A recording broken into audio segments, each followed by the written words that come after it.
꼭 알아야 할 어제의 뉴스. 박근혜 전 대통령의 국정농단 재판을 맡고 있는 서울중앙지법 형사합의 22부는 증거인멸에 염려가 있어 구속의 사유와 필요성, 상당성이 인정된다며 추가 구속영장을 발부했습니다. 박 전 대통령이 석방되면 앞으로 재판에 불출석할 수 있고 증인들과 말을 맞추거나 증언을 번복하게 할 수 있다는 검찰 주장을 받아들인 겁니다. 추가 영장 발부의 근거는 롯데, SK그룹과 연결된 뇌물 관련 혐의입니다. 최초 영장 청구 당시에 이 혐의가 포함되지 않았다는 겁니다. 이에 따라 박 전 대통령 구속 기간은 최대 내년 4월 16일까지 연장됐습니다. 1심 선고 때까지 계속 구속된 상태로 재판을 받게 된 겁니다. 앞선 6개월의 재판 과정에서 박 전 대통령 측은 검찰 측 증거와 증인 채택에 동의하지 않아 재판이 지연됐습니다. 또 박 전 대통령은 발가락 통증을 호소하며 수차례 출석하지 않는 등 재판 진행에 비협조적인 태도를 보였습니다. 이런 상황이 이어지는 가운데 재판부는 6개월 추가 구속이란 결정을 내렸습니다. 박근혜 전 대통령은 18가지 혐의로 재판에 넘겨졌습니다. 하지만 삼성으로 받은 뇌물 혐의를 제외하면 대부분 혐의에 대한 재판은 아직 본격화하지 못했습니다. 미르와 K스포츠재단의 재벌 기업들이 낸 출연금에 대한 강요 및 직권 남용 혐의, 그리고 연설문 유출 등 공무상 비밀 누설 혐의가 대표적입니다. 또 문화예술계 블랙리스트 혐의와 관련된 재판도 남았습니다. 그동안 박 전 대통령 측은 검찰 조서를 인정하지 않아 특검과 검찰의 조사를 받은 인물 대부분이 법정에 나와 증언했습니다. 일주일에 4일간 집중적으로 재판을 진행해도 아직 150여 명의 증인이 남았습니다. 이에 대해 박 전 대통령 측이 1심 재판 선고 전에 구속기간이 만료돼 석방된 상태에서 재판을 받으려 한다는 지적도 나왔습니다. 하지만 오늘 추가 영장 발부로 박 전 대통령은 최대 내년 4월 16일까지 구치소와 법원을 오가며 재판을 받을 수 있게 됐습니다. 재판부는 주 4일씩 재판을 진행하며 가급적 빠른 결론을 낼 것으로 전망됩니다. 검찰도 다른 재판에서 중복 채택된 증인 등에 대해 철회 신청을 하고 다음 달 중순 전에는 검찰 측 증인 신문을 마무리할 방침입니다. 박 전 대통령 측은 그동안 오전 10시에 첫 보고를 받았다고 주장해왔습니다. 박 전 대통령 본인도 지난 1월 청와대에서 가진 기자간담회에서 변호인단의 주장과 같은 논리를 폈습니다. 저는 정상적으로 이 참사, 이 사건이 이렇게 터졌다 하는 것을 보고받으면서 계속 그거를 체크를 하고 있었어요. 보고를 받아가면서. 심지어 탄핵 심판이 진행된 헌법재판소에도 이처럼 조작된 내용이 제출됐습니다. 박 전 대통령의 헌재 탄핵 심판 대리인단은 세월호 참사 당일의 일정을 박 전 대통령에게 직접 확인한 뒤에 제출했다고 밝혔습니다. 몇 시에 첫 보고를 받았는지 가장 잘 아는 박 전 대통령이 조작된 자료가 만들어져 헌재에 제출되는데도 막지 않았던 겁니다. 때문에 박 전 대통령은 이번 사건과 관련해서도 조사를 받게 될 것으로 보입니다. 보고 시점 조작을 박 전 대통령이 직접 참모들에게 지시했을 경우 허위 공문서 작성 및 행사죄가 적용됩니다. 조작 사실을 알면서 이를 법원이나 헌재에 제출하도록 했어도 역시 법적 책임을 피하기 힘들다는 분석이 나옵니다. 방송 중간에 좋아요를 눌러주시면 새날팀들에게 큰 힘이 됩니다. 미리 감사합니다. 트위터가 진짜 언론입니다. 하다 별짓을 다하는 이명박 박근혜의 사이버사 국정원. 이번에 사이버사가 법원을 해킹했다는. 충격이죠. 그 법원을 해킹했는데 그걸 또 국정원이 또 그걸 찾아냈다네요. 해킹한 거를. 그래서 경고 조치를 했다네. 손발이 안 맞아요? 전에 그런 얘기 했었잖아요. 얼마 전에 도청 감지 장치. 네. 그때 명종님이 하신 얘기예요. 예, 도청 감지 장치. 그러니까 서로 간에 경쟁을 하다 보면 서로가 도청당할지 모른다는 생각을 하고 있는 약간 모자란 애들. 도청 트라우마. 네. 진짜로 온 국민이 다 그랬죠. 도청을 지들이 하니까 남들도 하는 거고. 지금 뭐 왜 자유한국당을 보면 그런 느낌 들잖아요. 정치 보복이다. 사실은 정치 보복을 일상으로 해왔던 놈들이니까 그게 정치 보복으로 보이는 거야. 맞아요. 도청도 마찬가지잖아요. 자기들끼리도 못 믿어. 진짜 2014년이니까 박근혜 정권이 세월호 사건 나던 바로 그 해입니다. 지하 해킹팀을 꾸려가지고 공공기관의 전산망들에 불법으로 막 침투해요. 그래서 양승태 대법원 사법부의 동향을 감시하려고 했다. 정말로 해킹이 필요했을 원인은요. 법원은 판사가 판결을 하는 곳이잖아요. 그래서 이태하 심리전단장, 전 심리전단장 재판 중에 벌어진 일인데 판사들이 어떻게 논지를 몰고 가는지, 판사들의 생각이 유죄로 가는지 무죄로 가는지, 유죄로 가면 유죄의 이유가 어떤 부분인지 요거를 캐내서 변론에 쓰기 위해서 한 것 같아요. 그거 하나만 짚고 넘어갑시다. 언론들 보면은 뭐 전 심리 단단장 이렇게 나오잖아. 네. 그거 잘못된 방식이에요. 당시라고 표현하지. 당시. 그래서 왜 무리를 일으키고 사퇴한 자유한국당에 무슨 국회의원이 있다고 쳐. 옛날에 그런 방식이었어. 그럼 바로 전자 붙여버리잖아. 우리랑 관계없어. 출당됐으니까. 당시라고 표현하는 게 맞을 거고. 아, 그러면 당시 박근혜 대통령, 당시 이명박 대통령. 당시 대통령이라고 하는 게 맞죠. 당시 대통령. 예, 이게 또 이제 화가 치밀어 오른데. 아우, 우리 신비님 저 혈압 올라오겠어요, 진짜. 예, 진짜 저 머리가 하얘요. 이거는 제가 선관위 해킹 때에도 의혹을 제기했잖아요. 내부 조력자가 있다. 예. 저는 이것도 분명히 있다고 봅니다. 분명히 다시 한번 말씀드리지만 국가 나라망은 KT망이 아닙니다. 따로 구축되어 있습니다. 그래서 법원에 침투하려면 나라망을 들어가서 나라망에서 법원의 IP를 추적해서 들어가야 되고 그 IP 추적한 다음에 이 판사의 판결문을 볼 목적 아닙니까? 그죠? 판결문을 보려면 그 PC의 IP를 알아야 되거든요. 근데 그거를 그 판사한테 이메일을 보내서 해킹 프로그램을 보내서 그거를 클릭하기를 기다려서 들여다봤다? 저는 그렇게 보지 않습니다. 그러면 내부에 누가 어떤 문으로 들어가서 인터넷 문으로 들어가서 어떻게 PC를 찾아서 판사의 PC를 열어 그래서 타이핑 더 심하게 얘기하면요. 제가 구체적인 얘기하면 판사가 타이핑 안 치거든요. 그렇죠. 예, 밑에 계장급들이 사무원들이 치거든요. 그럼 사무원 PC를 해킹할 목적으로 들어갔다는 거 아닙니까? 그래서 혹시나 자기한테 불리한 판결이 되면 즉시 컨트롤할 목적으로 했다는 겁니다. 그러면 이 목적이 있다면 내부 조력자가 없었겠느냐? 그 다음에 이 건만 그런 건가? 한번 봅시다. 그럼 농협은 어떻게 할 거예요? 농협 해킹이 쉬울 것 같아요? 그럼 북한에서 했다고 치부했잖아요. 북한이 하면 쉽죠. 그럼 두 번째로 선관위 해킹은요. 이건 국가기관 일반 우리보다 더 힘듭니다. 선관위는 또 망이 달라요. 그렇죠. 그런데 거기를 뚫었대. 내부자가 있었다? 저는 100% 이것도 법원도 내부자가 있고요. 그다음에 선관위도 내부자가 분명히 조사가 돼야 되고요. 그다음에 더 추가 하나. 사이버사가 이것만을 목적으로 해킹을 했느냐. 또는 이 정보를 누구한테 제공할 목적으로 명령을 받았고 왜 시행했느냐. 그리고 이 정보의 최종 정보의 주인은 누구인가. 이 물음표를 던져놔야 돼요. 제도로서의 민주주의가 흔들리고 구타는 일은 이제 없습니다. 민주주의가 밥이고 밥이 민주주의가 되어야 합니다. 제가 이 뉴스를 보면서 안타까웠던 게 뭐냐면 대한민국의 모든 정부 기관의 정보 보안 업무를 총괄하는 곳이 국정원이거든요. 그래서 사이버사가 침투한 거를 국정원이 보고 있었어요. 국정원도 안에 걸 다 본다는 얘기예요. 방화벽 관련해서 보안 업무를 총괄하는 게 국정원이기 때문에 국정원은 다 보고 있다는 얘기예요. 그러면 과연 사이버사가 이거 한 거 이걸로 끝나는 건가?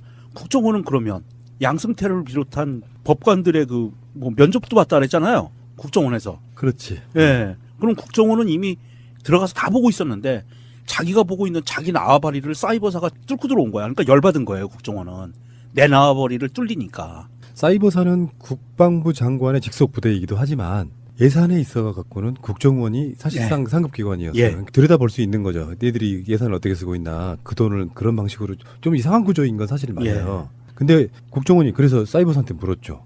니들 왜 해킹했어? 이제.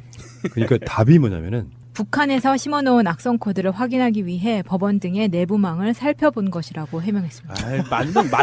만병통치약 북한. 또 북한이야. 얼마나 허접한 나라면은 법원망에 북한이 뭘 해킹 프로그램을 심어놓고 그렇습니까? 아니 그러니까 이게 국정원이 관리하고 있는 곳인데 사이버사가 몰래 들어온 거예요. 그런데 이게 몰래 들어온 이유가 또 뭐냐면 심리전단장 재판에 관련된 심리전단은 또 국정원 직속 부대잖아. 참. 골 때리는 동네예요. 사이버 사령 단장이 김정은 하수인이 아닐까? 그러니까 북한에서 심어놨지. 너무 나간 것 같다. 북한에서 왜 그러면 판결문을 미리 보려고 했겠어? 아니 그러니까 웃겨가지고 제가 얘기하는 게 국정원이 관리하고 있는데 국정원 직할 부대인 심리전단장이 불법 행위를 해서 재판을 받고 있는데 사이버사에서 그거를 자료를 빼내려고 법원을 들어가서 해킹했어. 국정원이 봤어. 이게 도대체 어떻게 되는 관계예요? 얘네들 콩가루도 아니고. 국정원은 해킹과 관련해서 다 모니터링 할 수 있어서 한 건데 이제 북한이라고 얘기를 했어요. 문제는 북한이라고 얘기를 했는데 저는 이게 이제 이 공무원 시각에서 한번 쳐다볼 필요가 있다는 거예요. 그러니까 지금 우리가 북한을 팔아서 도감청이 합법적으로 가능한 단체가요. 검찰하고 국정원과 기무사예요. 사이버 사령부도 마찬가지겠죠. 그 다음에 있다고 한다면 아마 국무총리실 감시단은 아마 도감청 권한은 없을 거예요. 그럼 공식적으로 법이 정한되는 4개 단체이거든요. 검찰, 경찰, 사이버사, 기무사, 그 다음에 국정원 이렇게 된단 말이에요. 근데 얘네들이 국가보안법을 3개 다 공유해요. 이게 저는 잘못됐다고 보는 거예요. 그러니까 권력을 얘네들이 한 곳에 줘야 되는데 나눠줬어요. 그래서 기무사나 군이 민간인을 유일하게 도감청하고 수사할 수 있는 권한은 이거 합법적 얘기하는 겁니다. 법원에 반드시 판결문을 받아서 도감청을 해야 되는데 불법적으로 하는 거에 대해서는 지금 이것도 이제 문제가 제기되고 있지 않고 있거든요. 그러니까 만약에 북한이 해킹 프로그램을 판사 PC에 숨겨놨다 하더라도 그거를 법원의 판결을 받아서 압수수색을 후에 그 소스 코드를 찾아내야 되는 게 맞는 건데 그냥 들어가 버린 거잖아. 이거는 이제 불법인 거예요. 어느 법에도 허용되지 않아요. 그 국가보안법에도 허용되지 않아요. 그런 측면에서 한번 들여다봐야 되는데 이게 만약에 국가보안법을 4개의 기관이 공유를 하기 때문에 만약에 제가 간첩하고 연루가 돼 있어. 그래서 쟤를 도감청 해야 돼. 라고 판사한테 요구해도 압수수색 영장이 나온다는 겁니다. 그러니까 이게 굉장히 지금 모순적이 있는데 제가 왜 이 얘기를 드리냐면 그렇다고 친다면 이걸 악용하기 시작했다는 건 지난 9년 동안. 그러면 정보기관이 제가 얘기했잖아요. 민정수석실로 다 집결되고 비서실장한테 집결된다고 정보가. 그러면 얘네들은 각 4개 기관이 정보 경쟁했을 가능성이 굉장히 높습니다. 서로 빠른 정보를 이명박 박근혜한테 전달하기 위해서. 그래서 그걸 빌미로 승진과 온갖 부귀영화를 노릴 목적으로 무차별적으로 그냥 막 법이고 뭐고 완전히 무시하고 누군가의 지시에 의해서 민간인들을 대거 도감청했다는 겁니다. 해킹하고. 충성 경쟁. 충성 경쟁이 있었다는 거예요. 이 기관들이. 그래서 이 문제가 지금 불거지고 있는 건데 만약에 한번 생각해 아까 우리 명종님이 얘기한 대로 씨발 그 국정원이 다 모니터링하고 있는데 미친놈들 들어가고 있는 거예요. 애들 같겠어요. 국정원이 왜 적발했겠어요? 이 새끼들 봐다 나보다 더 모르는 정보를 먼저 얻어가려고 하네. 이렇게 된 거. 괘씸죄가 걸린 거거든요. 그러니까 그런 측면에서 지금 이것도 법률적으로 굉장히 다 재정비돼야 될 부분이 한 가지가 있다. 네, 이 측면에서도 봐야 된다. 이게 우리 대한민국의 국군 사이버 사령부가 설치가 되는 그 근거가요. 대통령령으로 돼 있거든요. 국군 사이버 사령부령이라고 돼 있어요. 이 조문을 보면 얼마나 황당한 줄 아세요? 조문이 딱 딸랑 7개 조항이에요. 그리고 줄로 따지면 한 20줄밖에 안 돼요. 이걸로다가 하는 거고 너무 광범위해요. 그래서 여기 보면 임무가 뭐 여러 가지 임무가 있는데 훈련, 뭐 공조 체계 구축, 뭐 기타 등등 계획 수립 이런 게 있는데 그 밖에 국방 사이버전과 관련된 사항 이렇게 뭉뚱그레가 다 들어가 있어요. 그래서 북한이 침투되는지 보려고 한다. 요 이제 그 밖의 이거에 해당되는 거거든요. 그런데 이게 불법 행위로 판결이 되면 어떻게 되냐 하면 결론은 이 사이버 작전의 지도 감독 주체는 누구냐 하면요. 합동참모본부의 의장이에요. 그리고 국방부 장관이에요. 얘네들이 연대 책임을 지게 돼 있어요. 그러니까 제 생각은 그래요. 사이버 사령부는 사실은 그 필요성이 없다고는 할 수는 없어요. 네. 왜 그러냐면 진짜로 북한의 해킹이라든지 이런 거에 대항하는 거라면 가능한데 그렇죠. 예. 그게 굳이 국방부 장관 직할 부대일 이유는 없다는 거예요. 그냥 기무사 소속으로 들어가도 돼. 지금 모르는 거 다 정보잖아요. 근데 그것을 국방부 장관 직속 또는 사실상의 이명박 박근혜 직속 이 개념이었다면 이 사람들은 그걸 정치적으로 이용해 먹기 위한 어떤 수단에 불과했을 거라고 보고 그것도 국정원 통제가 가능한 시스템으로 만들어놨다면 굉장히 좀 사악한 것이고요. 사이버사는 기무사라든지 등등의 어떤 소속으로 들어가서 자기들이 본연의 임무, 그 온라인상에서의 북한 등의 다른 나라의 침투라든지 산업정보 이런 거를 지켜내는 용도로만 쓰면 됩니다. 아니 그거는 국정원 내에 있기 때문에 군사이버 제가 아까 얘기한 4개 기관이 불필요하게 기관이 있어 사이버 사령부는 저는 폐지하고요. 차라리 이것을 국회 차원에서 하나 운영을 하거나 아니면 다른 기관에서 운영을 해야 중복된다니까요. 아니면 여기에서 방첩 관련해서는 빼버리면 좋아요. 국정원으로 넘겨버리고 아니면 검찰로 넘겨버리고 권한을 사이버 사령부 전쟁 하에서만 또는 전쟁에 준하는 비상사태에서만 사이버 사령부가 가동될 수 있도록 또는 이게 지금 령이기 때문에요. 이들이 저지른 행위는 법정에 가면 다 불법입니다. 실제 정상적으로 하면 령은 법을 위반할 수가 없어요. 그러니까 법에서 반드시 령으로 규정되어 있다 하더라도 불법 행위를 할 때 도감청을 할 때 그다음에 해킹을 할 때에는 법원의 명령을 받아야 된단 말이에요. 안 받고 한 건 행위는 아무리 권력이 세다 하더라도 그건 불법 행위예요. 자, 그런데 신비님도 그런 얘기를 하셨는데요. 정보를 담당하는 부처는 좋게만 쓰이면 굉장히 나쁠 건 없다고 보거든요.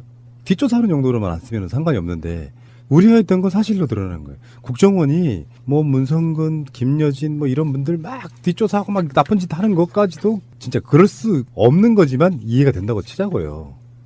근데 군대에서 만들어진 정보부대 사이버 사령부가 민간인들을 왜 사찰해서 보고를 하냐고요. 그것도 민간인들을 고용해서 불법적으로. 그러니까 이게 정보 경쟁이 일어났다.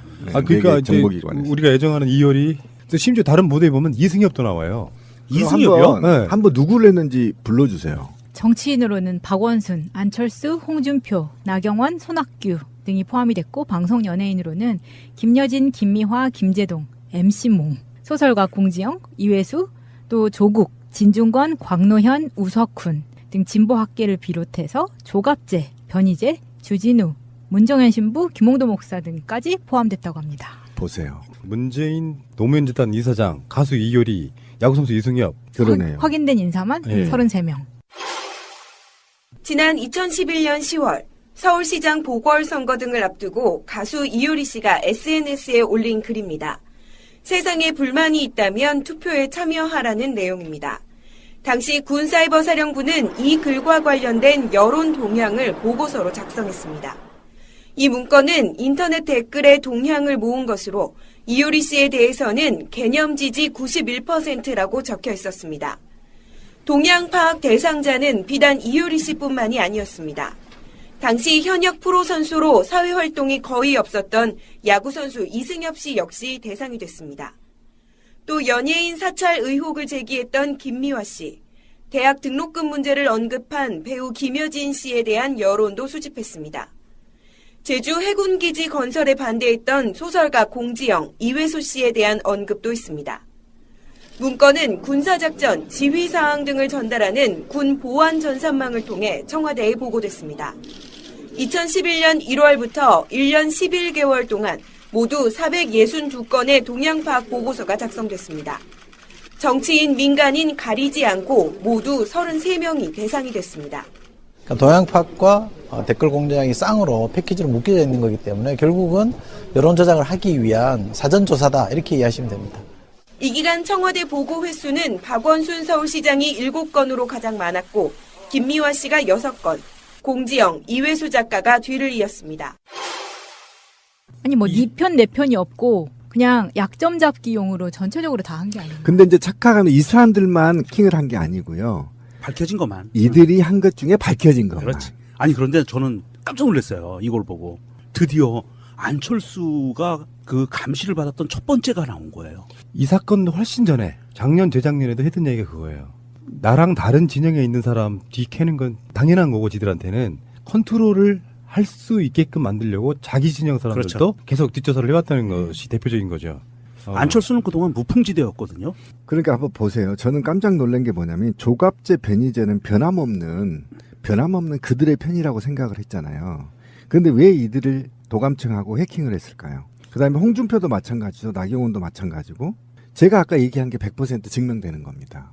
이거는 충성 경쟁을 해서요. 이들의 라인들이 다 있잖아요. 청와대고 어디 권력기관에. 이 라인들이 상호 견제할 목적으로 또는 자기가 원하는 사람들을 정치적으로 영향력을 키워나갈 목적으로 견제할 목적으로 또는 코를 낄 목적으로 광범위하게 무차별적으로 해킹하고 도감청했다는 겁니다. 제가 한 숲을 얹어보면은 변희재는 국정원 라인이었잖아. 그렇죠. 기억들 나세요? 그렇죠. 국정원이 어떤 그 지원을 해줬는지 막 클릭수 올려주고 막 네. 그 광고비도 막 갖다 꽂아주고 이런 거였단 말이야. 그러니까 한번 이제 그림을 그려봅시다. 내가 김광진이야. 그다음에 당시 그 국정원장이 원세훈이 앉아 있어. 그다음에 여기 MB나 박근혜가 딱 앉아 있어 여기에. 아니, 우리 그거 고PD가. 정말 좋아. 그리고 여기 이제 나경원이 딱 앉아 있어. 나경원? 조윤선이 앉아 있어. 그런데 얘네들이 다 자기 기관에서 정보를 받았어. 아, 저 새끼 저거 김기춘이 어제 저녁에 뭐 하고 있었는데 다 알고 있을 거 아니야. 한번 고민해 보세요. 김기춘이는 야, 김광진 나를 보고 그러는 거야. 아, 김광진 저 새끼 저거 어제 저녁에 저거 했는데 이렇게 보고 얘기를 하는 겁니다. 이해 가시죠?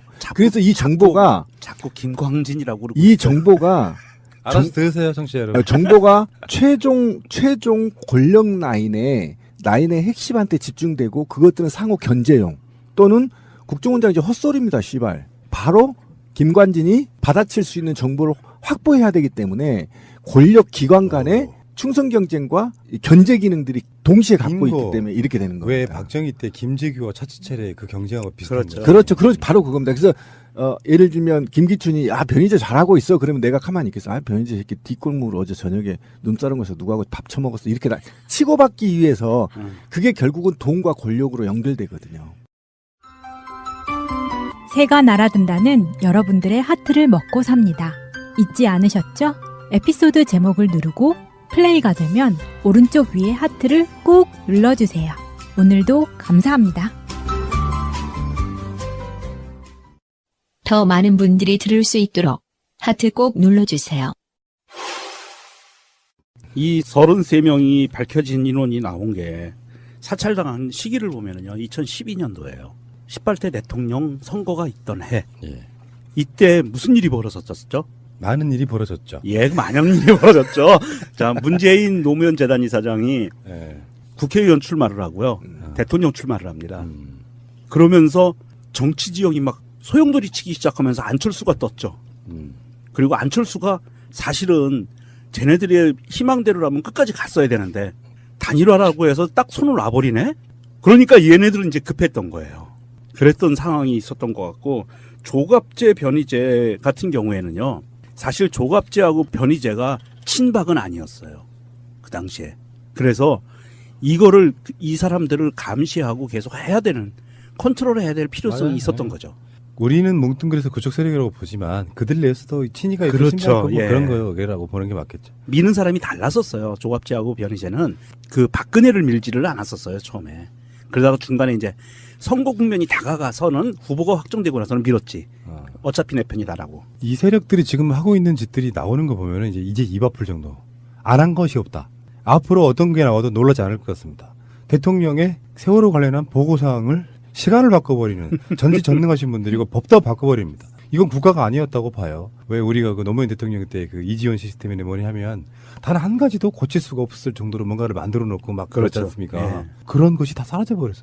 그러니까 국가의 시스템을 완전히 망가져 버려요. 완전히 붕괴시켰죠. 그래서 이번 정부에서는 그 이지원 시스템을 다시 복원해서 같은 시스템으로 해서 다시는 그런 일이 벌어지지 않게 하겠다라고 지금 이야기하고 있는 상황이고요.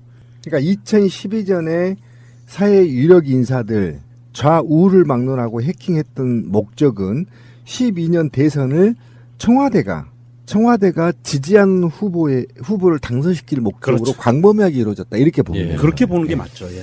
자, 알겠습니다. 할 말이 너무 많기 때문에 빨리빨리 가겠습니다. 우린 스피디한 팟캐스트입니다. 내 수행비서 전화를 왜 그런 조회를 했는지 이해를 하기가 어렵습니다. 그 보좌관은 어떤 보좌관이길래 다양한 어떤 이 범법자들과 관계를 맺고 있느냐라는 거죠. 경남 도경에서 수사하고 있는 사람, 함안 경찰서에서 뇌물죄로 수사하고 있는 사람, 경남 양산에서 수사하고 있는 사람, 또는 군에서 또 알아보고 있는 사람, 범죄들도 보면 죄질이 안 좋은 뇌물 연관된. 이 정치 사찰하고. 상식으로 한 사람이 비슷한 시기에 그렇게 다양한 범죄 의혹을 받고 있는 사람들과 통화하기도 쉽지 않은 거거든요. 교우 관계가 대표 측근에 있을 만한 사람은 아니지 않느냐는 생각까지도 사실 드는 거죠. 내가 누구하고 통화하는가 그거 알아보기 위해서 통신 조회를 한 것 같은데 이런 부렴치한 짓은 더 이상 해서는 안 됩니다. 왜 조회를 당했는지부터 알아보면은 그걸 공개하기 힘들 거예요. 자랑하기 힘들 건데 그런 절차 없이 바로 자랑을 한 거잖아요. 원하지 않았지만 자해를 한 셈인 거죠. 아마 여기 우리 당의 주요 인사 통신 조회를 다 했을 겁니다. 정치 공작 공원. 법조인 출신인데도 법에 대한 개념이 잘 안 서 있는 것 같아요. 그래서 제가 법치가 아닌가, 우리 음치가 있듯이 법을 갖다가 함부로 이렇게 너무 여기는 게 아닌가 이렇게. 어떻게 이런 일이 일어날 수 있는지. 면밀하게 보고해야 되는데 평지에 풍파만 일으키는 꼴이 된 거죠. 안타깝습니다. 민중의 소리 제공. 이명박 박근혜가 촛불시위를 한 적이 있습니다. 기억들 나실 거예요. 예. 사학법이었습니다. 그게. 나경원 포함한 사실 국회의원들 중에 특히 자유한국당 쪽에 사학 관련자들이 엄청 많습니다.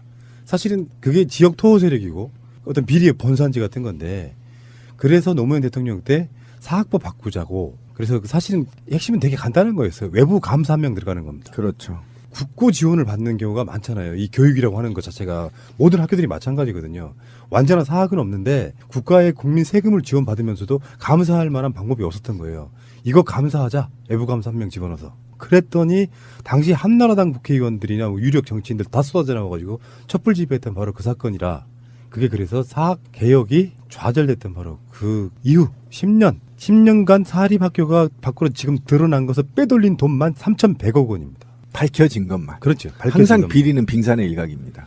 이게 지금 사학법이 처음에 2004년도에 노무현 대통령 시절에 열린우리당이 사립학교법 개정안을 발표를 하면서 이게 이제 시작이 된 건데요.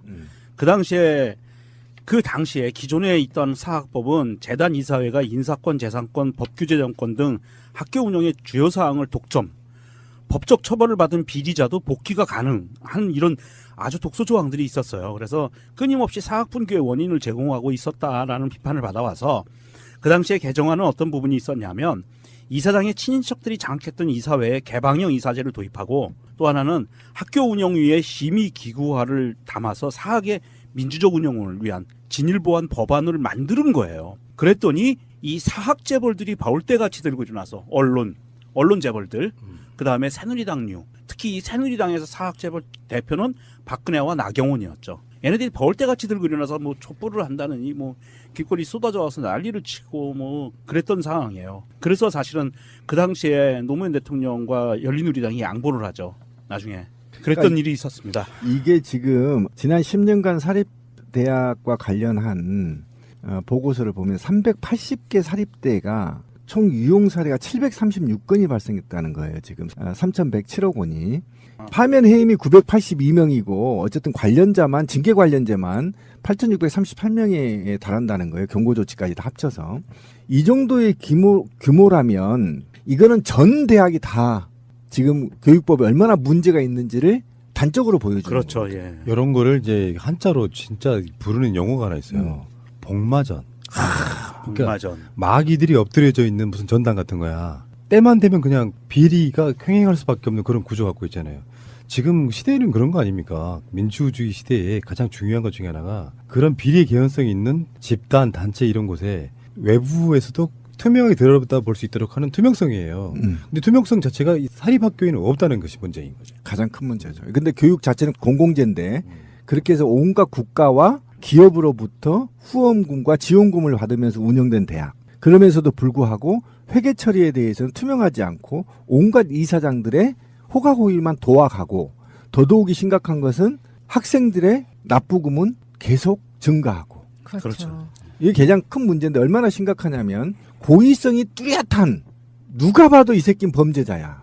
그게 205건이에요. 그중에 이사장만 21명이고 총장이 32명이 기소됐어요. 지금 고소고발 대상이에요. 이 존경받아야 되는 분들이 이분들이 훈시하는 분들 아니야. 훈화하시는 분들 학생들한테. 그러네. 이 쌍놈의 새끼들이 지금 하고 있는 게 이 공용 돈으로 유흥주점 눈사람을 가서 처먹었어. 180여 차례를. 1억 5천만 원 하지. 아니 무슨 술을 룸사롱을 그렇게들 다니고 지랄들여요. 거기가 양주 그냥 집에 가서 먹든지 하지 뭐. 이러니 대한민국이 제대로 돌아가면 저는 분명히 말하는데요. 문재인 정부 다음의 정부는 반드시 모든 대학, 모든 학교를 다 국영으로 되돌려야 된다. 맞습니다. 찬성합니다. 저는 그거. 저는 다 되돌려야 된다고 봅니다. 지금 이 사학 비리에 대해서는 지금 여기에서 나온 거 외에도요. 물론 문제 포함되기도 하는데 사학에 고질적으로 벌어지는 그 채용 비리 있잖아요. 또 그것도 복마전이네. 네. 시중에서 들리는 풍문에 의하면요. 국영수 교사는 1억이에요. 1억을 내고 들어가는 거예요. 교사도? 교수 말고 교사도? 교사가 1억. 사립 고등학교. 예. 예체능 교사는 1억 5천만 원이래요. 예체능은 왜 더 비싸? 나도 모르지. 과외 수입이 자리가 있다, 많지 이건가? 않아서. 그래서 그런가? 이런 거고 있고요. 여기에 시설, 급식 비리 이런 거 있잖아요. 짜증이 확 나는 거예요. 근데 저는 그 삼성이 운영하는 고등학교에 다니신 분이 친인척이 한 분이 계셨거든요. 지금 명예퇴직 하셨는데. 그런 학교도 있어요? 네, 있어요. 근데 거기는 그 돈뿐만 아니에요. 충성도 강요받아요. 충성. 거의 군대처럼 충성을 요구하는데. 거기서는 또 어떤 비리가 발생하냐면은. 정말 무서운. 그 인사권을 쥐인 자가. 그렇죠. 여자 선생님들 또 뭐, 그거야. 성추행 뭐 이런 거 비일비재하죠. 이번에 조국 수석에 무슨 학원 하나 있었잖아요. 그러니까 양심적 사학도 사실 있어요. 있죠.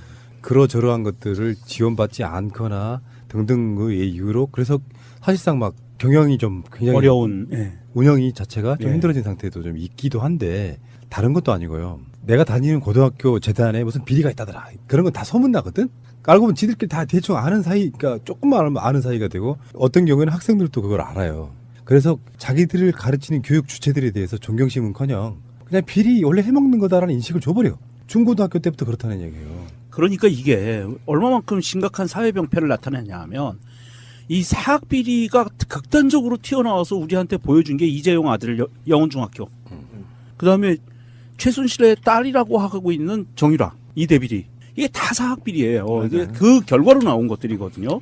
그러니까 지금 우리나라가 왜 사학이 이렇게 붕괴됐는가 하면 사실은 그 해방 이후에 있잖아요. 친일파들이 대거 학교를 지었거든요. 근데 당시에는요. 해방 이후에 신학문이라고 해서 가장 돈을 많이 벌 수 있는 곳이 학교였었어요. 블루오션이었죠. 그 이후에 예를 들면 80년대는 부동산이었듯이 그래서 사실은 굉장히 부패하고 비정상적인 사람들이 학교를 설립했다는 거예요. 친일파들이 대부분이 사학의 80%를 차지하거든요. 그러니까 그렇게 해서 애시당초 이들의 자금이 부정했고 그다음에 이들이 아버지로부터 대대로 선친에게 받은 게 부정하게 돈을 빼서 호가호위하는 방식을 배웠기 때문에 사학 비리는 근절이 안 돼요. 어떠한 것도. 그래서 저는 이거를 반 정도를 국가가 운영할 수 있도록 하고 그다음에 이게 공공재의 성격을 갖고 있기 때문에 저는 국가가 다시 관리를 들어가야 된다라는 거 보고요. 그다음에 이게 왜 심각하냐면 지금 납부금이 너무 비싸서 말이죠. 40명 정원의 각 지금 4년제 대학 서울의 인서울 얘기하는 거예요. 스카이 제이하고 이 대학들이 보통 40명 중에 10명 정도가 졸업을 안 한다는 겁니다. 그러니까 중간에 돈이 없어서 이 졸업을 못 하는 거예요. 또는 어떤 대학은요, 제가 이제 대학이라고 말하기도 어려운데 52%가 중단된다는 거예요. 왜 그러냐면 이 560만 원씩 내야 되는 거잖아요. 한 학기에. 그냥 납부금만 그럼 1년에 1000만 원이 넘는 거예요. 지금 납부금만. 근데 이거를 알바를 해서 벌어서 1년씩 다니거나 이런 행위를 한다는 겁니다. 맞아요. 이게 다 애들이 더 힘들어지게 하는 그러면 이런 힘들게 24시에서 돈 벌어서 학비를 냈더니 이 돈으로 눈사람 가서 처먹는 거예요. 이거를 어떻게 설명할 수가 있어요? 우리가 얼마 전에 나간 방송에서 학자금 대출 다 갚았다고 했던 그 축하했던 그거 끝나면 바로 이제 주택자금 대출. 지금 뭐 신민님 말씀 충분히 이해가 됩니다만 그 사학에다가 외부 감사 하나 꽂아놓자는 것도 그 난리를 치고 촛불 집회를 냈던 바로 그 세력들이 만약에 전부 다 국가로 환수하겠다 하면 전쟁이겠죠. 난리 나겠죠. 어쨌든 간에 그런 저는 의지는 있어야 된다고 봐요. 그렇죠. 방향성은 있어야 된다고 보고 그래서 그들의 기득권인데요. 그게 그냥 그걸로 끝나는 게 아니라 정치권의 기득권, 경제계 기득권과 다 밀접하게 연결이 돼 있는 사실은 전면에 나서지 않는 가장 중요한 기득권이자 복마전 그 대표적으로 그렇죠. 사학이라고 보는 것이죠. 예. 알겠습니다. 자, 재밌는 이야기를 좀 하겠습니다. 이제 뭐 전문적인 지식은 필요 없어요. 막 꽂아 넣으면 되는 정치권 이야기인데 지금 홍준표와 유승민과의 설전 막 오가고 그래요. 영감탱이. 영감님이라고 했지. 아니 전라도에서 영감탱이라고 해. 그걸 홍준표가 한 말이지. 자기 장인을. 그러니까 상황을 좀 전반적으로 보면요. 홍준표가 분위기를 띄우고 그리고 이번에 NLL 대화와 관련한 수사 이야기가 나오자마자 제가 생각했던 거랑 똑같은 방법으로 김무성이 지금 등장을 하고 있어요. 이제는 보수들이 뭉쳐야 된다. 그렇죠. 그러니까 그 느낌이에요. 그런데 김무성은 명분도 염치도 못 없는 놈이야. 등치에 비하면 정말 비겁한 놈이고 내가 정치적으로 살아남으려면 부끄러움도 뭐 또 아무것도 없어. 그나마 유승민은 자기들이 나와가지고 지금 20명이죠. 그때 13명 복당했죠. 그렇죠. 그러니까 33명 정도의 국회의원들이 나왔던 이유가 뭐예요? 박근혜 정권과 완전히 담을 쌓겠다잖아. 그렇죠. 도저히 너 같은 애들은 보수로 인정할 수 없다. 우리는 건강한 보수다. 이렇게 얘기한 거잖아요. 근데 김무성은 자유한국당에 막 돌아가고 싶어요. 유승민은 안 돼. 명분 없이 못 돌아가는 거예요. 그래서 홍준표는 홍준표대로 친박 청산해줄게 하고 계속 꼬시고 있는 거예요. 그래서 지금 가장 비열한 수가 오고 가는 게 그런 겁니다. 유승민은 내가 11월 달 전당대회에 출마하겠다라고 이야기를 해놓으니까 김무성이 또는 홍준표가 바른정당 전당대회 전에 우리는 합당할 거야 이렇게 나오는 거예요. 그냥 모욕죽에 가깝죠. 이럴수록 유승민이 많게는 10명, 적게는 뭐 10명 미만의 자기 계보가 있다고 하는데 실제로 바른정당은 이런 분위기라 그러면 저는 정당으로서 가치는 끝나는 거죠. 이제 이렇게 표현하는 분도 있습니다. 뭐냐면은 예전에 한번 봤잖아요. 왜 자유한국당으로 13명이 복당을 하니 국민적 여론은 유승민에게 동정표를 줬었잖아요. 그런 관점으로 보는 분들도 있는데 그런 경우는 민주진보 세력한테는 가능해요. 자기 심지껏 꿋꿋하게 버티는 거. 흔히 말해서 보수 수구 세력이라고 하는 정당들이 한 10석 미만, 이제 원내 교섭 전체도 아니죠. 이 상태에서 버틸 수 있겠냐. 결국에는 다 항복하고 들어가지 않을까. 저는 그렇게 본다는 것입니다. 박근혜 전 대통령이 구속 만기를 3일 앞두고 다시 구속됐습니다. 재판부는 조금 전 증거인멸의 우려가 있어 구속의 사유와 필요성, 상당성이 인정된다며 오는 16일 자정까지였던 박 전 대통령의 구속기간 연장을 결정했습니다.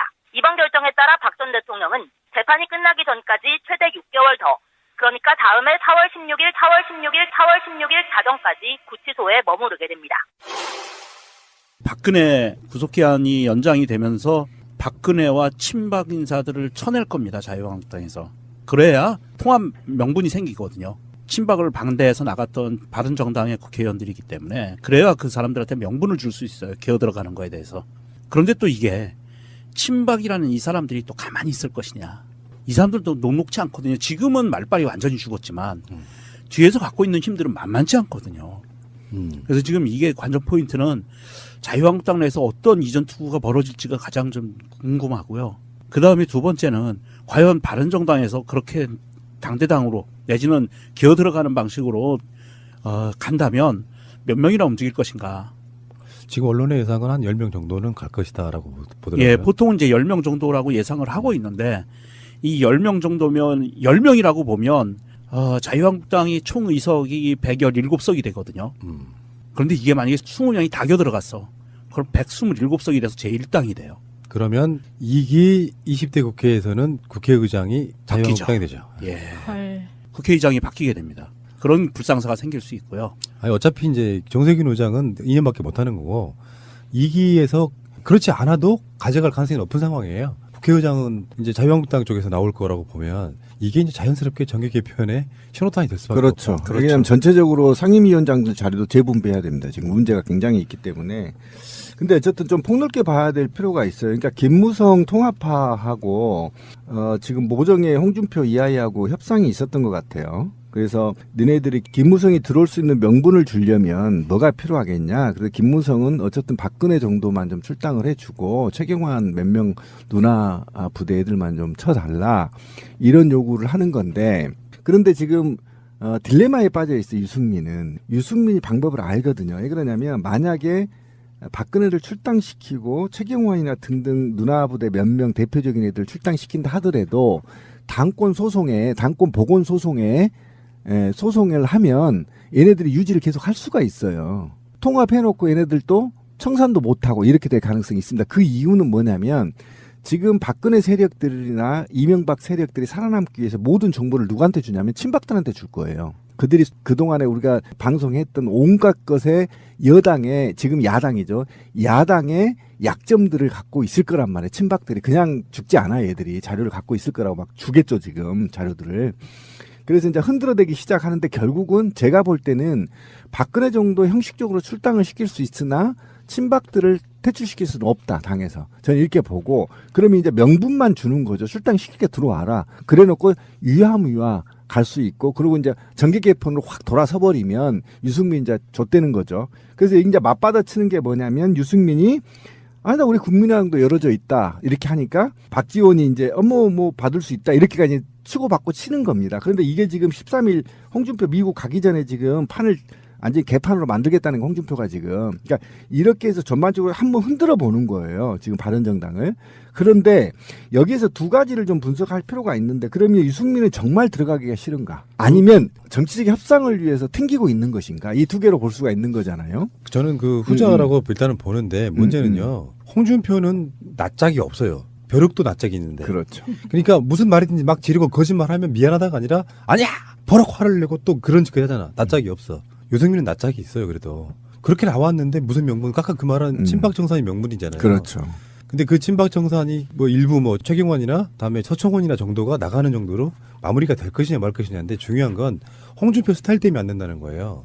홍준표는 상대에 대한 A가 없어요. 대선 때도 몇 명 빼갔잖아요. 그 대선 중간에. 그러면서 계속 바른정당을, 특히나 유승민을 대상으로 하는 온갖 그 협잡질에 대한 정말 빈정상하는 것들이 있잖아요. 왜 우리가 바른정당이랑 당대당 통합을 하냐? 알아서 기어들어올 텐데. 이런 스탠스였단 말이에요, 지금까지. 요즘 좀 바뀌긴 했지만.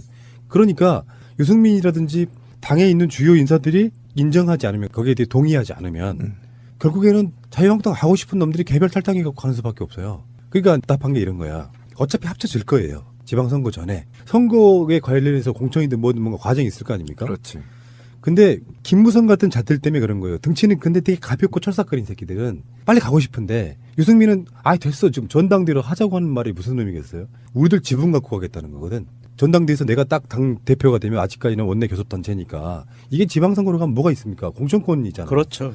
그것들 관련해서 자유한국당의 친박청산이라는 명분도 갖고 들어가겠다고 하는 건데, 김무성 같은 자들은 그냥 빨리 들어가고 싶은 거예요. 내년 6월에 지방선거면요, 그 전에 공천에 관련한 정지 작업들이 엄청 이루어질 거 아니에요. 올 연말과 내년 초에. 그렇죠. 근데 바른정당으로 있으면 안 들어오거든. 자기가 공천해야 되고 막 수금도 좀 뭐 해야 되고 뭐 이건 뭐 불법성이 있기 때문에 뭐라고 말 못하지만. 그러니까 이 상태에서 계속 가고 있는 건데, 일단은 유승민 같은 경우는 만약에 이런 상황이 벌어져서 이제 원내 교섭단체 잃고 정의당 정도 수준으로 전락을 하면 동정표는 받을 거예요. 근데 그게 너무 멀리 남아있어. 선거를 치르기에도. 그리고 지금 의석은 엄청 적은데 지지율이 자유한국당이랑 비슷하다거나 더 높다거나 하면 버틸 명분이 있는데, 자기 당원들 또는 현역 국회의원들 입장에서는 지지율 5%밖에 안 나오는데요. 그러니까 결론적으로 말해서 보수를 건강하게 만들자는 모든 것들은 다 거짓말이라는 거예요. 그렇지. 잠깐 피난 갔다가 다시 돌아가는 거잖아. 그러면 이런 상태에서 만약에 합당 비슷하게 됐어. 당명도 바꾸겠지. 분려 파업이 나오겠죠. 나오면서도 결국에는 이제 보수라고 하는 애들은 통합이 이렇게 딱 됐어. 그러면 이쪽 세력들은 가만히 있겠느냐, 이 이야기를 한번 해보려고 하는 거거든요. 그래서 국민의당 중진들, 중진들이라고 해봐야 호남에 우리가 이름 들으면 다 알만한 사람들이겠죠. 이 사람들이 안철수에게 지금 현재 문재인 정부와 연정하자 이런 이야기를 했다고 해요. 물론 안철수는 받기 힘들 제안이겠지만, 이러면서 서로 간의 어떤 그 목적이랄까 방향성이 달라져 가면서 점점점 금이 가고 그런 형태가 되지 않을까, 이런 생각을 해봅니다. 그 부분이 최민희 의원이 전 방송에서 말씀하신 것처럼 민주당 입장에서는 굉장히 아픈 부분이 될 것 같아요.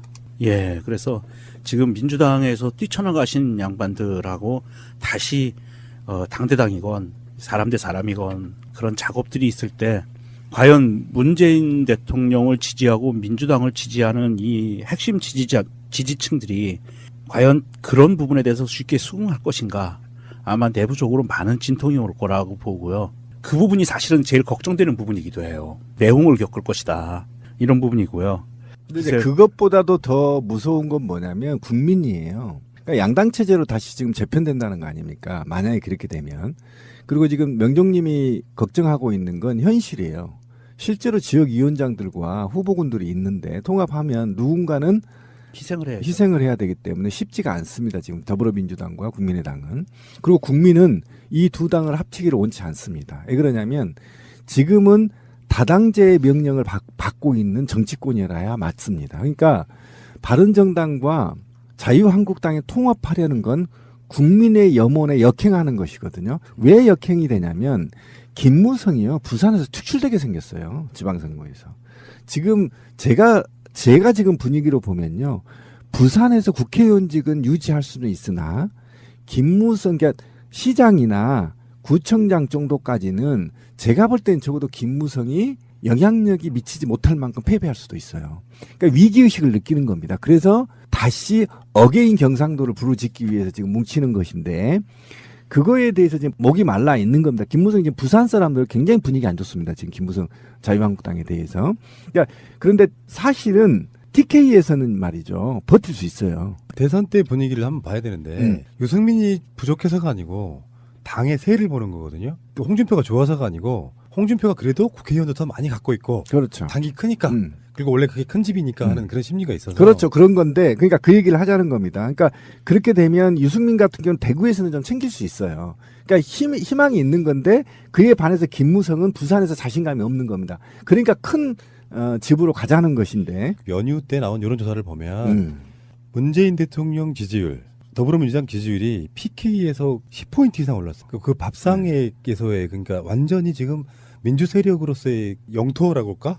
여기 지금 회복이 가는 과정이기 때문에 좀 정말 불안할 그래서 불안한 겁니다. 예. 그래서 그러면 이제 이게 만약에 바른정당과 어떻든 유승민이 자유한국당이 만약에 대통합이 이루어진다면 저는 국민의당도 더불어민주당과 통합을 할 수밖에 없다는 입장이에요. 핵심 당원, 핵심 지지자라고 하는 분들의 생각과 일반 국민들의 생각이 다를 수 있습니다. 맞습니다. 예를 들어서 이런 거잖아요. 지방선거를 들어갔는데 더불어민주당 입장에서는 그냥 호남 자체는 우리의 영토라고 딱 할 수 있을 정도 뭔가 그게 된 상태에서 PK나 TK를 공략하는 그런 모양새하고, TK 가면 자유한국당하고 싸워야 되고 호남에서는 국민의당하고 싸워야 되고, 실제로 지금 지지율하고는 결과가 상당히 많이 다르게 나올 거예요. 인물 대 인물로 가면. 예를 들어서 정말 유명한 사람이 지금 현재로는 박지원이 전남지사를 나오고, 더불어민주당에서는 정치 신인급을 내보냈는데, 만약 그게 그 사람이 굉장히 개혁성 있고 막 바람을 일으킬 만한 사람이 아닌 상태로 지지부진 가면 도지사를 또 뺏길 수도 있는 상태가 되는 부분이 있단 말이에요. 더군다나 이게 수도권으로 또 올라오기 시작하면 저쪽에서는 단일 대우로 자유바른당 뭐 이런 식으로 나오고, 이쪽에서는 국민의당과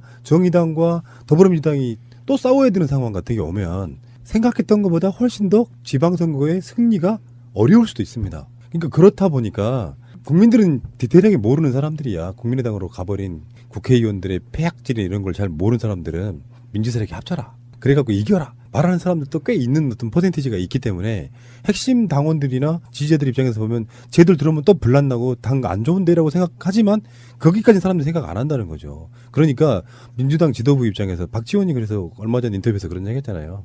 민주 세력도 합해야 되는데 고민이네 이렇게 얘기하고 있어.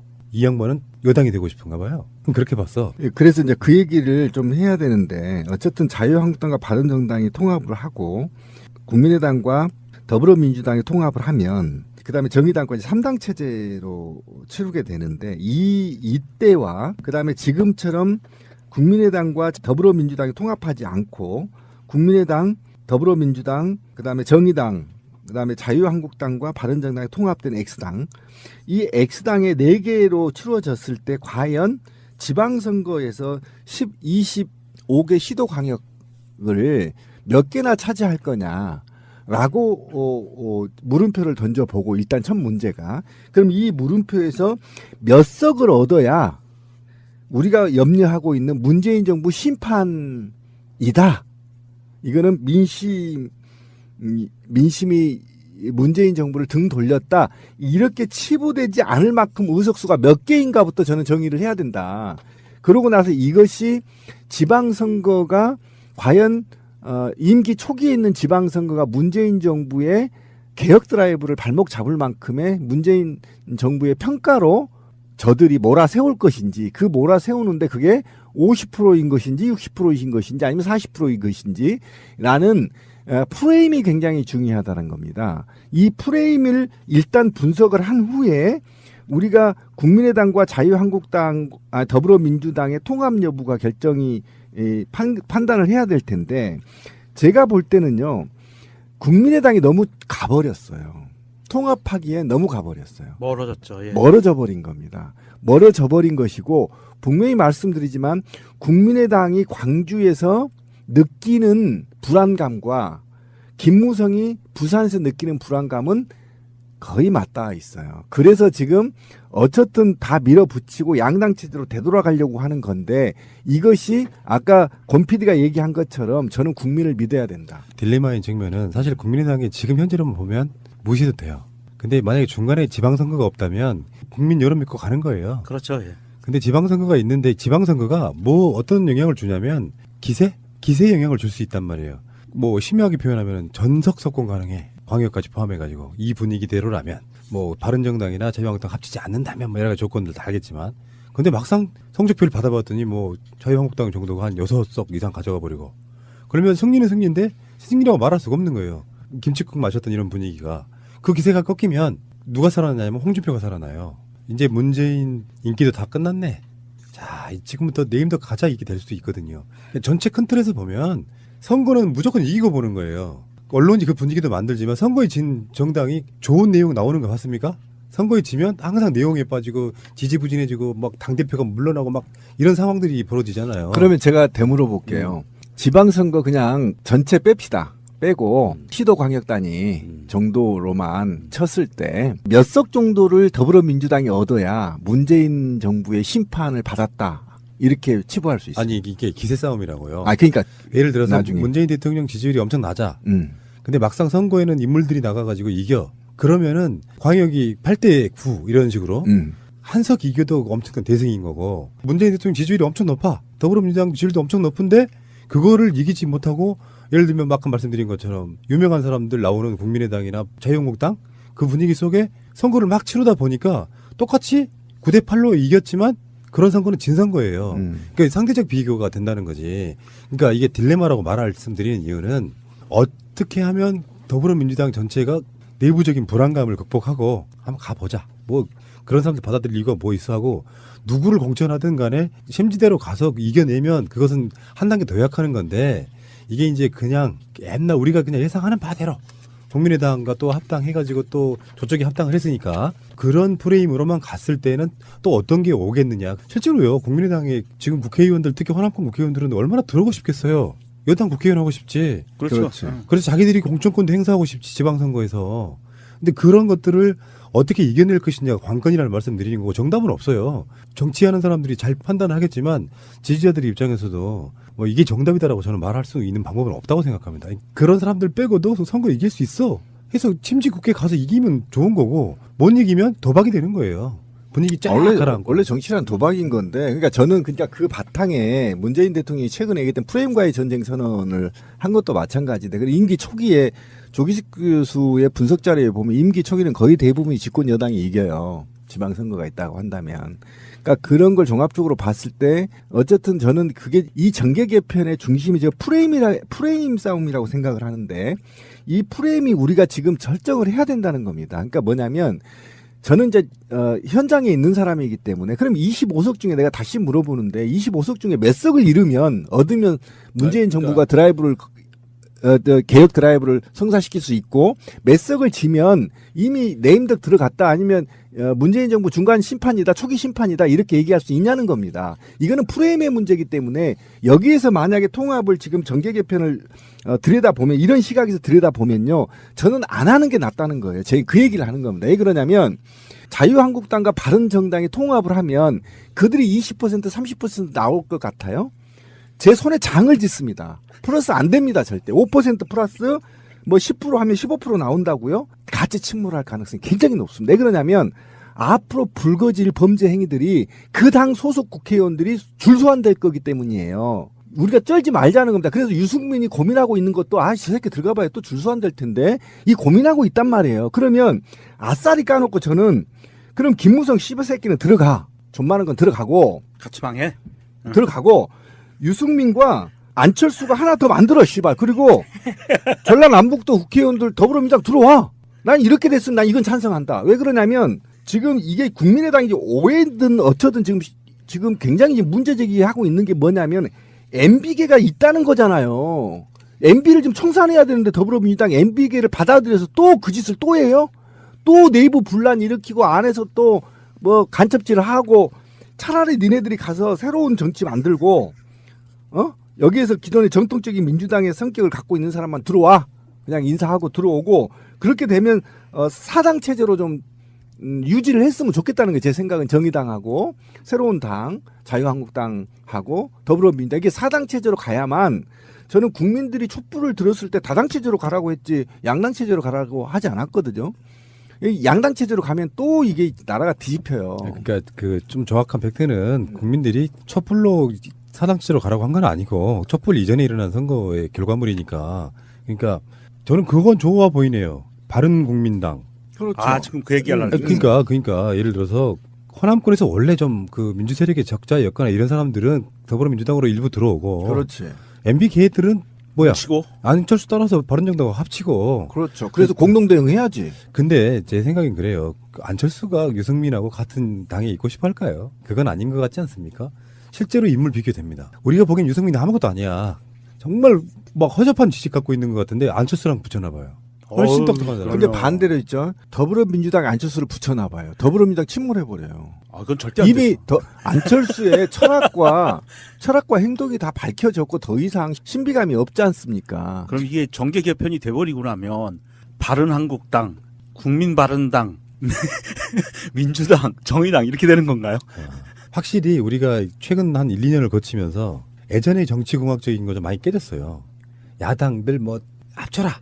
웬걸 선거를 했더니 다당인 게 훨씬 더 유리했어. 뭐 이런 관점으로 바라보면 기존에 있던 마인드로 또 이번에 민주당 합쳐야 되는데 요 느낌만 갖고 있지는 않을 거라고 생각이 드는데요. 그래서 선거라는 게 뛰어봐야 아는 부분이 왜 특히 지방선거는 인물론이 강조되거든요. 예를 들어서 저는 이렇게 보는 거거든요. PK의 도지사와 부산시장을 가져온다고 해도 강원도권 날 가능성이 높아요. 그러니까 대장들은 여당이 뽑힌다고 해도 기초단체나 이런 데 내려가면 막 시의회나 또는 시장 군수 이런 사람들은 기존의 당 사람들이 뽑힐 가능성이 되게 높다는 이야기죠. 그러니까 완전한 승리라고 좀 볼 수는 없지만 이런 건 있죠. 상징성으로 문재인 대통령은 정치적인 뿌리가 호남에게 인정받고 싶어 하지만 자유한국당 부류가 주류로 잡고 있는 PK 출신이잖아요. 그렇죠. 예. 근데 문재인 정부 들어서 문재인에 가까웠던 사람들이 부산시장도 하고 경남도지사도 하고 심지어는 구청장들도 하고 대구시장도 하고 대구시장 뭐 장관이었던 뭐 김부겸 장관 예를 들면 그런 거예요. 그리고 호남도 갖고 있어요. 그러면 실제로 지방 권력이 그렇게 교체가 되면서 문재인 대통령이 지방선거를 기점으로 주류로 올라서는 거예요. 아직까지는 비주류야. 솔직히 말씀드리면 대통령이긴 하지만 한시적으로 대통령 자리에서 주류로 가고 있는 거라고. 근데 그 상징성 대표적인 것 중에 하나가 PK를 다 가져오는 거예요. 더 좋은 거는 문재인 대통령이 측근해야 돼. 그러면서 양대 호남과 영남을 꽉 쥐고 있는 대통령의 리더십은 훨씬 더 강해질 거라는 거죠. 저는 그거 분석은 좀 일부만 동의하는데 대통령의 리더십은 지방선거뿐만 아니라 지금의 국제적 정세나 현재 지금 다시 70%를 입박하고 있어서 그러니까 충분하게 지금 리더십은 전 유지되고 있다고 보는데 그다음에 더더욱이 지금 대통령님이 하려고 하는 것은 지방 분권화 강화거든요. 그런데 지금 지자체장들이 그걸 염원하는 거거든요. 원하는 것이고 거기에서 부응하기 때문에 저는 그러니까 이 프레임이라는 것이 제가 아까 프레임 얘기를 했는데 내년 지방선거가 혼란의 연속일 겁니다. 아마 다당 체제이기 때문에. 근데 불안해. 마치 지방선거에서 집권 여당이 조금 의석수를 적게 가지면 이제 이게 개혁이나 적폐청산에 이게 방해되는 거 아니냐. 이걸로 몰아갔다가는 작살나는 수가 있다. 왜 그러냐면 자유한국당이나 극우 세력들은요. 지자체의원까지 수를 다 더해서 이 프레임을 만들어낼 거거든요. 이 프레임에서 만들어내기 위해서는 우리 프레임에서 벗어나야 된다. 대통령과 지방선거는 연관이 없다라는 걸 분명히 우리는 지금부터 부르짖어하고 그것이 솔직히 말하면 지금 더불어민주당이 공약하고 있는 완전 국민 경선제로 다른 당이 가게끔 만들어서 완전 국민 경선제로 해서 지역에서 사람들이 뽑혀서 경쟁을 했다라고 하면 그건 받아줘야 되는 거거든요. 그럼 그것이 지금부터 공천을 통한 아까 권 PD가 얘기한 공천을 통한 입지 강화, 지방 권력의 입지 강화 프레임에서 벗어난다고 한다면 이 프레임에 말려들지 않고 국정을 안전하게 유지할 수 있다. 저는 그렇게 보기 때문이에요. 뭐 이런 토론이 뭐 국회에서나 있을 수 있는 토론이라고 보는데 아주 수준 높은 토론이었고요. 문제는 국민들의 어떤 수준은 어느 날 갑자기 올라가지 않습니다. 언론의 위치도 마찬가지고요. 선거 결과는 다른 건 별로 필요 없다고 생각해요. 광역단체장들 누가 얼마나 가져갔느냐예요. 근데 그것이 맞아요. 우리는 피할 수 있다고 피해지는 게 아니에요. 그건 프레임으로 가지 말자가 아니라 당연한 거잖아요. 아까 말씀드린 것처럼 질선거를 한 석이라도 이기면 승리한 거고. 그렇죠. 거의 다 전석 석권해야 될 그 분위기에서 반밖에 못 먹었다 그러면 실패한 거예요. 더 많이 얻었더라도. 그런 건 인정해야 될 것 같고요. 알겠습니다. 으로 가장 많았고 김미화 씨가 6건, 공지영, 이회수 작가가 뒤를 이었습니다. 아니 뭐 네 편 내 편이 없고 그냥 약점 잡기용으로 전체적으로 다 한 게 아니에요. 근데 이제 착각하면 이 사람들만 킹을 한 게 아니고요. 밝혀진 것만. 이들이 한 것 중에 밝혀진 것만. 그렇지. 아니 그런데 저는 깜짝 놀랐어요. 이걸 보고 드디어 안철수가 그 감시를 받았던 첫 번째가 나온 거예요. 이 사건도 훨씬 전에 작년 재작년에도 했던 얘기가 그거예요. 나랑 다른 진영에 있는 사람 뒤캐는 건 당연한 거고 지들한테는 컨트롤을 할 수 있게끔 만들려고 자기 진영 사람들도 그렇죠. 계속 뒷조사를 해왔다는 것이 대표적인 거죠. 안철수는 그동안 무풍지대였거든요. 그러니까 한번 보세요. 저는 깜짝 놀란 게 뭐냐면 조갑제, 변희재는 변함없는 그들의 편이라고 생각을 했잖아요. 그런데 왜 이들을 도감청하고 해킹을 했을까요? 그다음에 홍준표도 마찬가지죠. 나경원도 마찬가지고. 제가 아까 얘기한 게 100% 증명되는 겁니다. 이거는 충성 경쟁을 해서요. 이들의 라인들이 다 있잖아요. 청와대고 어디 권력기관에. 이 라인들이 상호 견제할 목적으로 또는 자기가 원하는 사람들을 정치적으로 영향력을 키워나갈 목적으로 견제할 목적으로 또는 코를 낄 목적으로 광범위하게 무차별적으로 해킹하고 도감청했다는 겁니다. 제가 한 스푼 얹어보면은 변희재는 국정원 라인이었잖아. 그렇죠. 기억들 나세요? 그렇죠. 국정원이 어떤 그 지원을 해줬는지 막 클릭수 올려주고 막 네. 그 광고비도 막 갖다 꽂아주고 이런 거였단 말이야.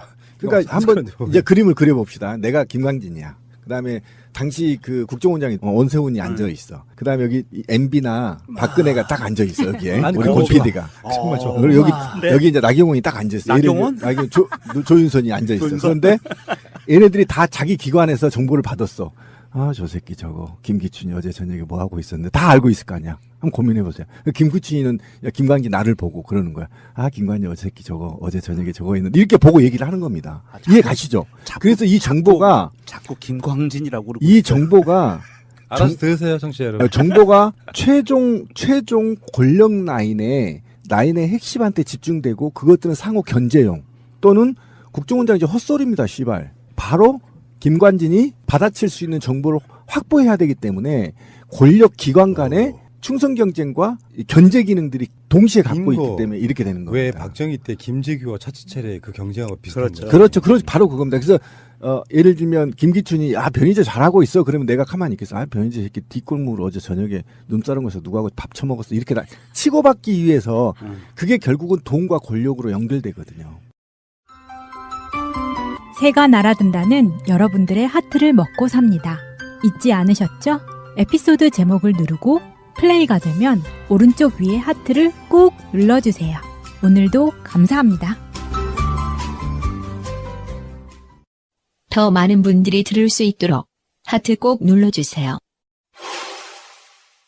이 33명이 밝혀진 인원이 나온 게 사찰당한 시기를 보면은요. 2012년도예요. 18대 대통령 선거가 있던 해. 이때 무슨 일이 벌어졌었죠?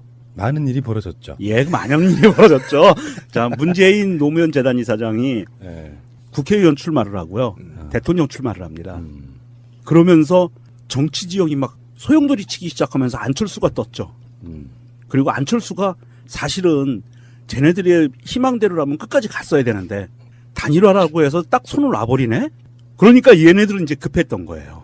그랬던 상황이 있었던 것 같고 조갑제, 변희재 같은 경우에는요. 사실 조갑제하고 변희재가 친박은 아니었어요.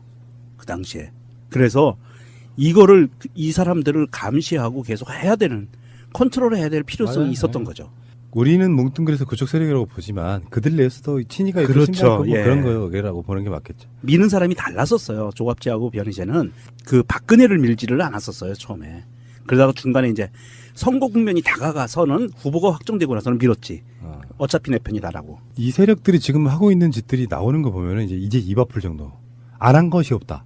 앞으로 어떤 게 나와도 놀라지 않을 것 같습니다. 대통령의 세월호 관련한 보고사항을 시간을 바꿔버리는 전지전능하신 분들이고 법도 바꿔버립니다. 이건 국가가 아니었다고 봐요. 왜 우리가 그 노무현 대통령 때 그 이지원 시스템이나 뭐니 하면 단 한 가지 좀 이상한 구조인 건 사실 맞아요. 근데 국정원이 그래서 사이버사한테 물었죠. 니들 왜 해킹했어? 이제 그러니까 답이 뭐냐면은 북한에서 심어놓은 악성 코드를 확인하기 위해 법원 등의 내부망을 살펴본 것이라고 해명했습니다. 만병통치약 북한. 북한이야. 얼마나 허접한 나라면은 법원망에 북한이 뭘 해킹 프로그램을 심어놓고 그렇습니까? 아니 그러니까 이게 국정원이 관리하고 있는 곳인데 사이버사가 몰래 들어온 거예요. 그런데 이게 몰래 들어온 이유가 또 뭐냐면 심리전단장 재판에 관련된 심리전단은 또 국정원 직속 부대잖아. 참. 골 때리는 동네예요. 사이버 사령 단장이 김정은 하수인이 아닐까? 그러니까 북한에서 심어놨지. 너무 나간 것 같다. 북한에서 왜 그러면 판사 판결문을 미리 보려고 했겠어? 아니 그러니까 웃겨가지고 제가 얘기하는 게 국정원이 관리하고 있는데 국정원 직할 부대인 심리전단장이 불법 행위를 해서 재판을 받고 있는데 사이버사에서 그거를 자료를 빼내려고 법원을 들어가서 해킹했어. 국정원이 봤어. 이게 도대체 어떻게 되는 관계예요? 얘네들 콩가루도 아니고. 국정원은 해킹과 관련해서 다 모니터링 할 수 있어서 한 건데 이제 북한이라고 얘기를 했어요. 문제는 북한이라고 얘기를 했는데 저는 이게 이제 이 공무원 시각에서 한번 쳐다볼 필요가 있다는 거예요. 그러니까 지금 우리가 북한을 팔아서 도감청이 합법적으로 가능한 단체가요. 검찰하고 국정원과 기무사예요. 사이버 사령부도 마찬가지겠죠. 그 다음에 있다고 한다면 아마 국무총리실 감시단은 아마 도감청 권한은 없을 거예요. 그럼 공식적으로 법이 정한되는 4개 단체이거든요.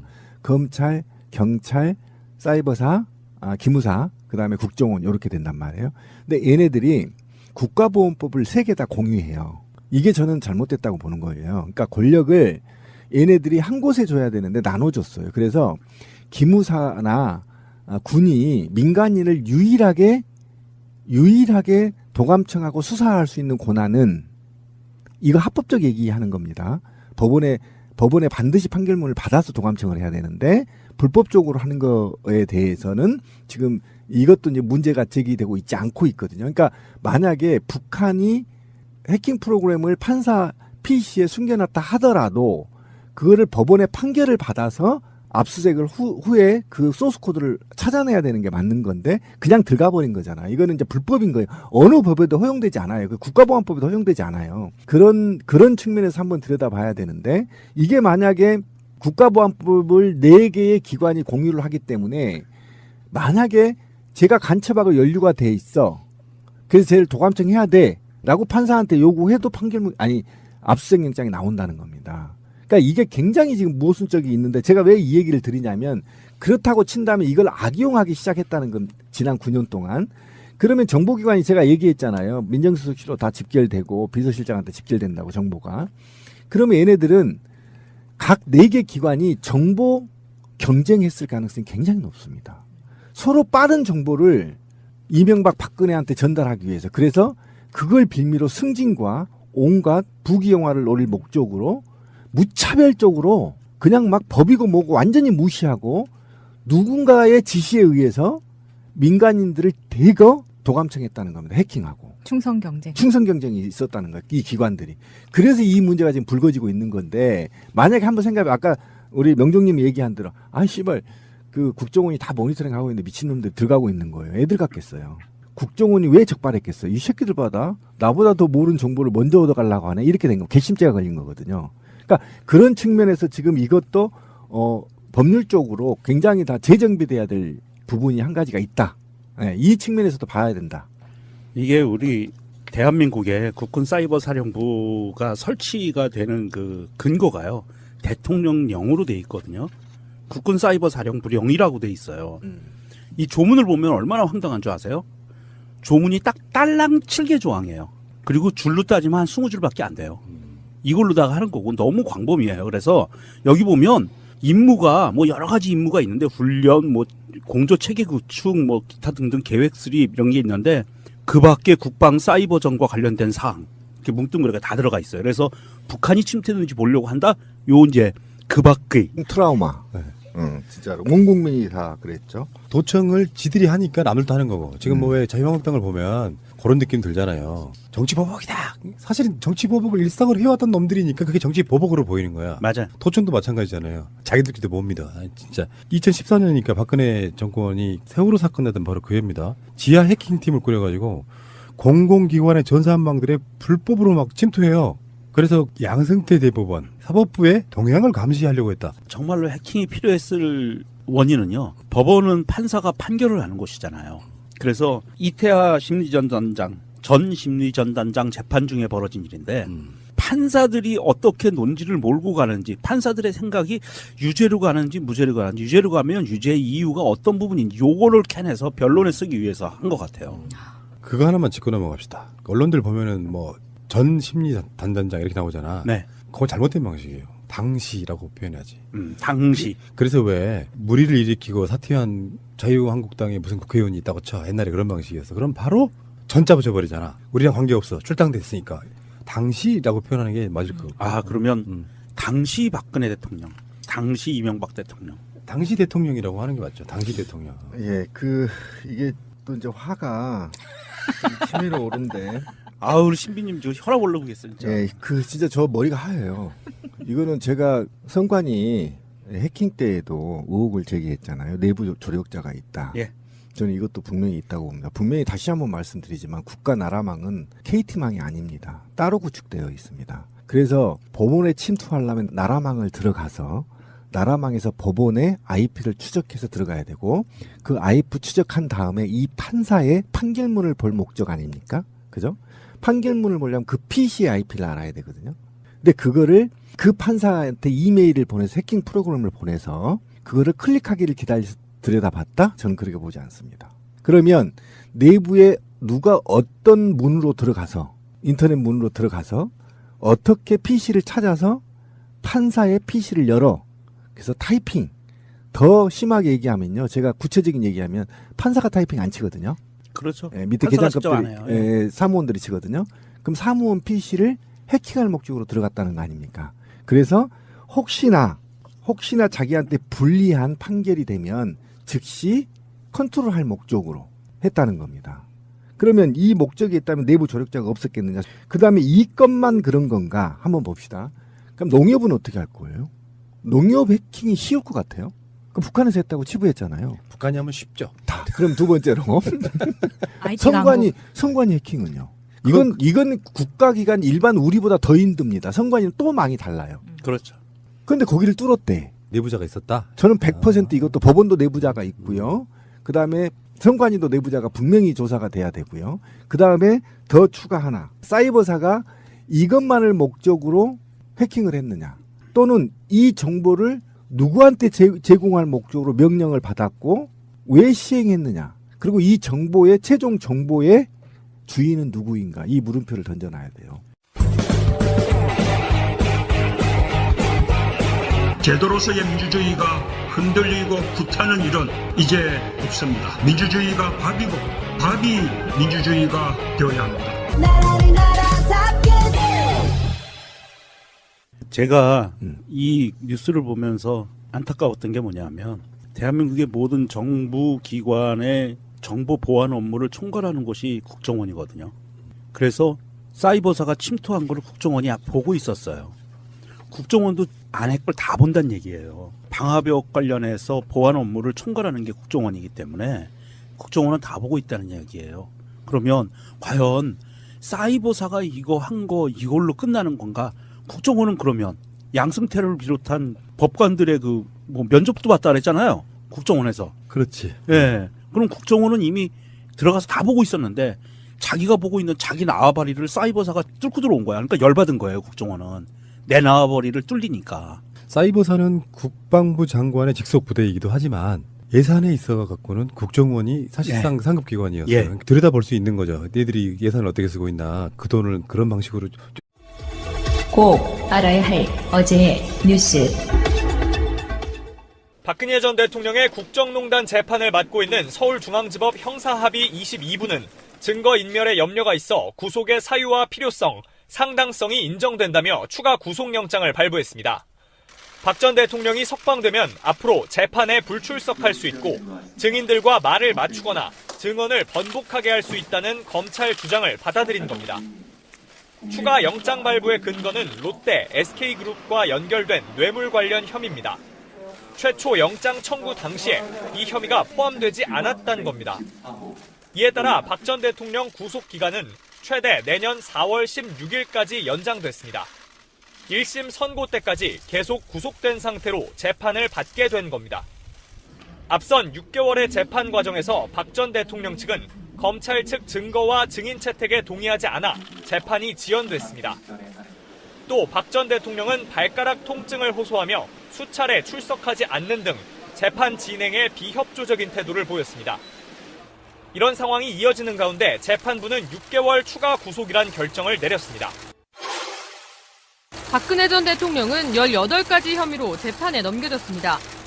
하지만 삼성으로 받은 뇌물 혐의를 제외하면 대부분 혐의에 대한 재판은 아직 본격화하지 못했습니다. 미르와 K스포츠재단의 재벌 기업들이 낸 출연금에 대한 강요 및 직권 남용 혐의, 그리고 연설문 유출 등 공무상 비밀 누설 혐의가 대표적입니다. 또 문화예술계 블랙리스트 혐의와 관련된 재판도 남았습니다. 그동안 박 전 대통령 측은 검찰 조서를 인정하지 않아 특검과 검찰의 조사를 받은 인물 대부분이 법정에 나와 증언했습니다. 일주일에 4일간 집중적으로 재판을 진행해도 아직 150여 명의 증인이 남았습니다. 이에 대해 박 전 대통령 측이 1심 재판 선고 전에 구속기간이 만료돼 석방된 상태에서 재판을 받으려 한다는 지적도 나왔습니다. 하지만 오늘 추가 영장 발부로 박 전 대통령은 최대 내년 4월 16일까지 구치소와 법원을 오가며 재판을 받을 수 있게 됐습니다. 재판부는 주 4일씩 재판을 진행하며 가급적 빠른 결론을 낼 것으로 전망됩니다. 검찰도 다른 재판에서 중복 채택된 증인 등에 대해 철회 신청을 하고 다음 달 중순 전에는 검찰 측 증인 신문을 마무리할 방침입니다. 박 전 대통령 측은 그동안 오전 10시에 첫 보고를 받았다고 주장해왔습니다. 박 전 대통령 본인도 지난 1월 청와대에서 가진 기자간담회에서 변호인단의 주장과 같은 논리를 폈습니다.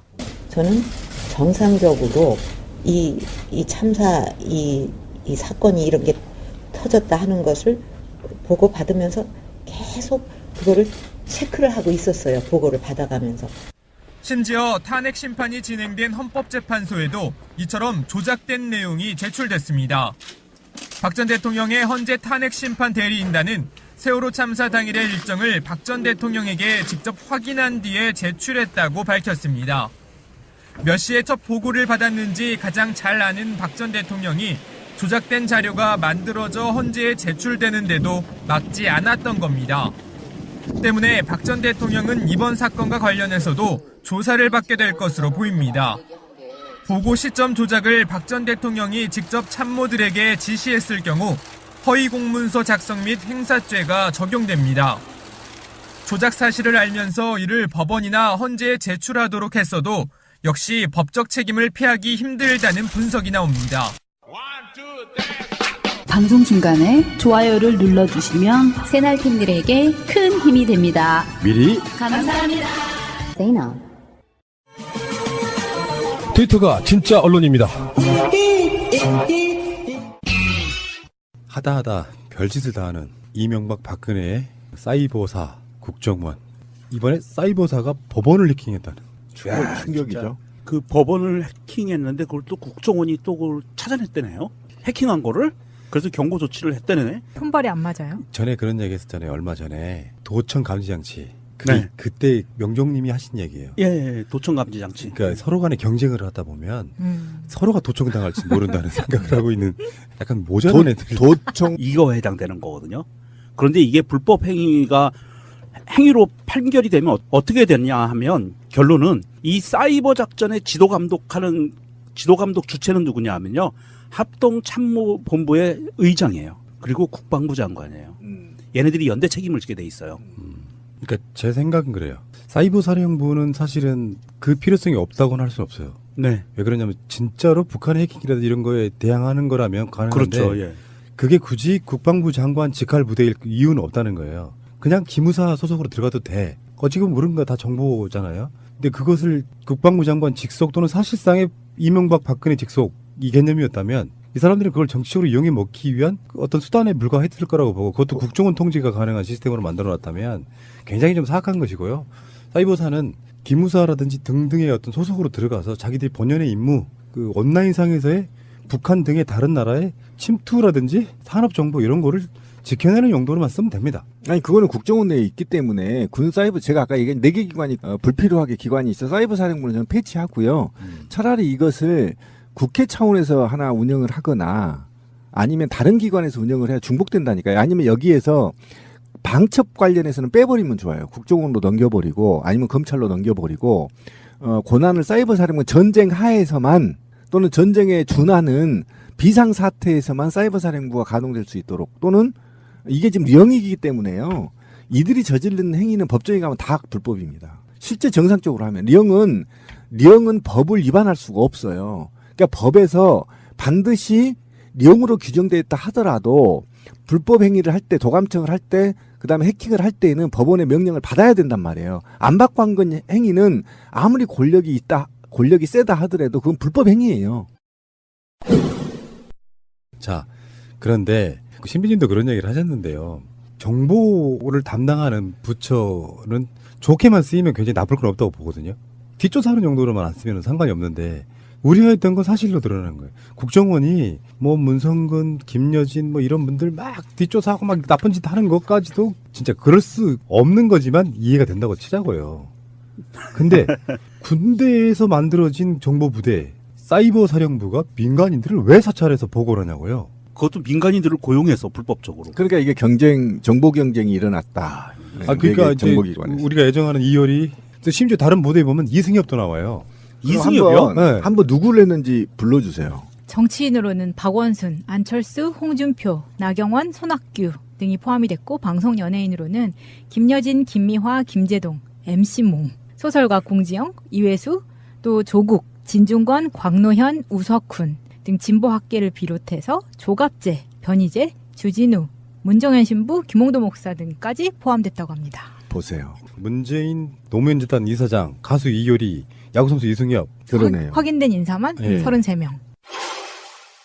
지난 2011년 10월 서울시장 보궐선거 등을 앞두고 가수 이효리 씨가 SNS에 올린 글입니다.